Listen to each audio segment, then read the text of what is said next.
pen drained, sparked a membrane before the first couplet of my worst quatrain. Before I saw Soul Train or heard of Coltrane, I used to own multi-sided dice for role-playing, and my mom would pull intensive raids to check my book bag for offensive tapes. Had to hollow out a hole in the back of my dresser set just to hide the Doggy Style and Predator cassettes. She wasn't looking for the condoms or the cigarettes. She didn't think a drinker ever wanna stick it yet. But rap music, sophomoric, sapphic, angry, violent, downright pornographic. As rap got sicker, moms got stricter. I scratched off parental advisory stickers. I had high-speed dub and wasn't old enough to purchase. Couldn't let my tapes rock in my room, I was nervous, so instead through headphones when I was in bed I would listen, eyes closed, covers over my head.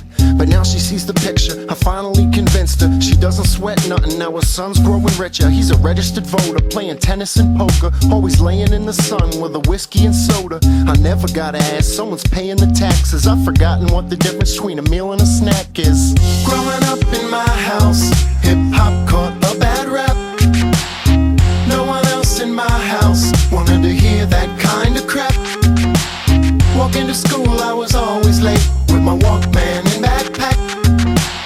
I was afraid to borrow my friends' tapes, cause my moms wouldn't give them back. It wasn't my mom's, it was more like my pops. He used to break my NWA tapes and make me watch. Used to sneak behind his back, jeez, how difficult was that? Especially when he trashed my whole collection, it was sad. He hated that I listened to it, never cared to hear it. He would wait until I'd slip up and ground me for a year. It was a whole new sound, I'd say around 83. The message, 5 minutes funk, sucker MCs. It was Saturday night, and rappers' delight. It was the real Roxanne and the glamorous light. It turned the lower waistlines and khakis with a crease. When Easy dissed Dre's day released, and Naughty played at parties, Black Sheep in the Jeeps. Pete Rock knocked the boxes while they whopping in the streets. And me, well see, I'm an impressionable teen, a white middle class asshole with a dream. Growing up in my house, hip-hop caught a bad rap. No one else in my house wanted to hear that kind of crap. Walking to school, I was always late with my Walkman and backpack.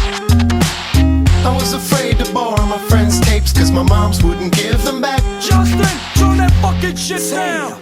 My bad. I said right fucking now, I'ma kick your ass. That was my dad in '96 when I started to spit. Always mad as shit, said I acted black as shit. Tried to keep it a secret, put my beats on headphones. Sometimes stereo when nobody was on. See, my pop wasn't racist in the sense of violence. He just thought Sicilians should stick with bloodliners. That kind of close-mindedness divided us for years. He was always in my ear, but my mom's never cared. She told me, if you're happy, son, go with the flow. You only get one life, whatever floats your boat. But every other day, daddy O's at my throat. Throw my clothes on the lawn in the cold with no coat. I was like, fuck you, I got a gift from God. If you can't change your ways, just kiss your son gone. To make a long story short, it went on and on. To my black girlfriend, almost out of no one. Now he's on some guilt shit, there was no more anger. I quote his exact words on the day in November. How could I hate someone for the color of their skin? Who bleeds like I bleeds, sin like I sin. And the tear dripped softly as he turned to me and grinned and said, you're my only son, I hope to God that she lives. Live your life, Jay. Growing up in my house, hip-hop caught a bad rap. No one else in my house wanted to hear that kind of crap. Walking to school, I was always late with my Walkman and backpack.